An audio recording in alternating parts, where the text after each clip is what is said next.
As Madeline stated, I am a Supervisory Chemical Security Inspector for CISA Region 9. I'm physically based in Arizona, and my area of responsibility includes Arizona, Nevada, California, Hawaii, and the Pacific Territories. My employees are chemical security inspectors who are strategically located throughout the region. Our mission is to lead the nation's effort to secure America's high-risk chemical facilities and prevent the misappropriation of certain chemicals for use in a terrorist attack on the homeland.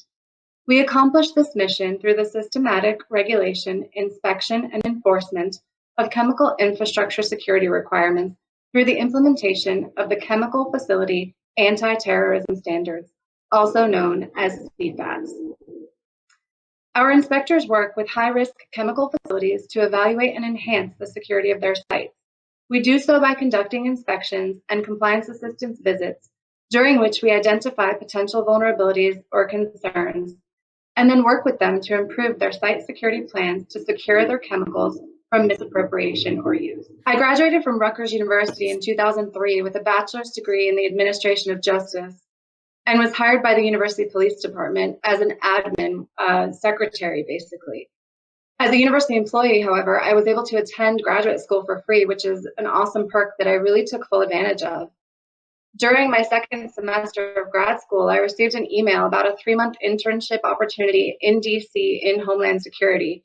At that time, I really didn't know much about the agency or the field, but it sounded interesting. So I applied and was accepted as one of the first interns at the department's first federally funded Research and Development Center, or FFRDC.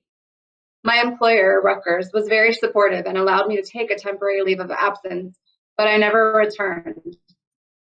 After the internship, I worked for the FFR employee for just over a year and then went on to work for a few DC area contractors on a variety of programs within DHS and the Transportation Security Administration.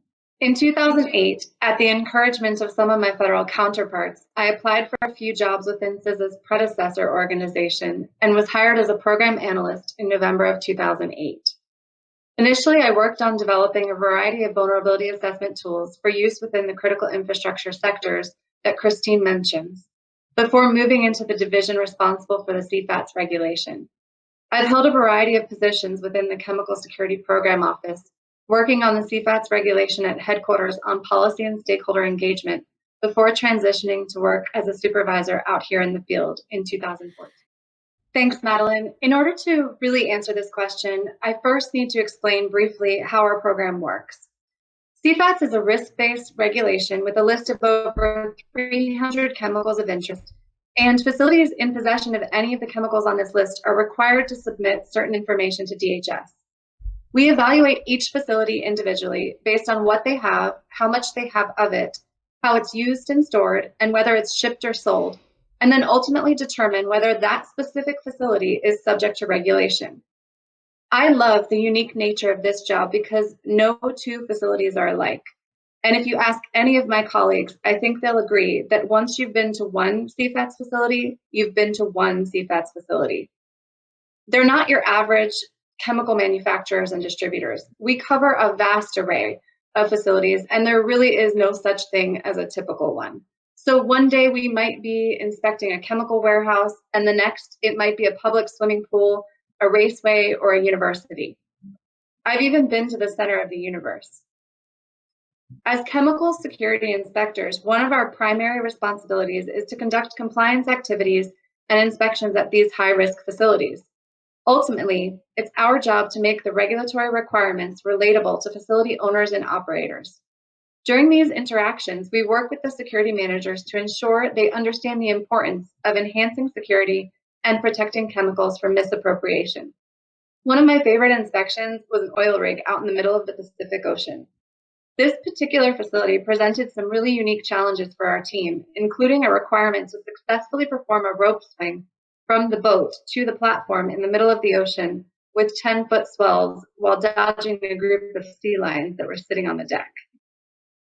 Through the course of this inspection, we learned that those sea lions always hang out on the boarding decks and act as somewhat of a natural alarm for approaching vessels to those that are already on the rig. I think one of the most interesting nuances of CFATS for me that separates ours from other regulatory programs is that we don't tell security managers how to secure their facilities. Instead, we work with them to understand their operations and identify topographical, environmental, and other factors, which in this case were miles of open ocean, the storage location of the chemicals, and the sea lions. All of these things contribute to their overall layered security approach. And while I can neither confirm nor deny whether the sea lions made it into that site security plan, I can tell you they definitely made this one of my top site visits ever. In addition to visiting some interesting places, I also really enjoy the work that I get to do with facility personnel, most of whom don't have backgrounds in security. I've found that many are dual-hatted and most are health and safety experts, but really don't have a lot of experience in this security field. So much of my time and that of my colleagues is spent educating them on principles of physical and cybersecurity. It's kind of like being a teacher. I think one of the biggest challenges, it's not because I'm a woman, it's that I don't have that prior military or law enforcement background that many of my colleagues have, which really made it more challenging for me to be hired within the government. I was in the middle of working on my degree at Rutgers when 9/11 happened and the Department of Homeland Security was created. So it also wasn't something that I focused my education on. I think throughout my career, I've just been fortunate to have a series of mentors who really taught me to look at all of life's challenges as hurdles, not roadblocks, and to realize that there are many ways in which to overcome them. As a supervisor, it's really one of the things that I try to instill amongst my team, that there are often many solutions for the same problem, and that sometimes a combination of all of them is what's best. When I started in this field in 2004, it was heavily dominated by men. I think that at my internship, we maybe had one woman in management. But as I've continued throughout my career, I've been impressed by the various women who've held high-level positions within the department and within my agency, CISA specifically.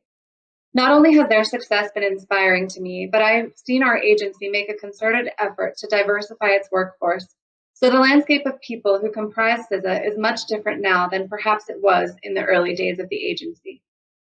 I think the field of Homeland Security is also continually evolving, and as it does, we have seen our educational programs adapt as well. Currently, due to the nature of the threats our nation faces, cybersecurity is an international concern and focus. And as the Cybersecurity and Infrastructure Security Agency, I think we've done well in promoting our desire to hire and retain qualified cybersecurity professionals. That's a really, really great question, Madeline, at a pivotal time for our nation. And I think my answer is more broadly applicable to any career field, because I really do think it's important that we, as women, as people, don't restrict our goals with preconceived notions of who or what we should become. So with the possibility of having the first woman elected to the second highest office in this nation, I would simply say to everyone, be unstoppable. Too often we judge people based on their past experiences, what they have already done, rather than what they could become. So know your strengths, build your expertise, and when opportunities arise, even if they seem like they're out of reach, put your name in the hat. I didn't start out as an expert in chemical security, and I'm certainly not one now. I didn't come from a law enforcement or military background, but each one of my positions has built on the skills I had and enabled me to step forward and help others see done, but the potential that I had to do more.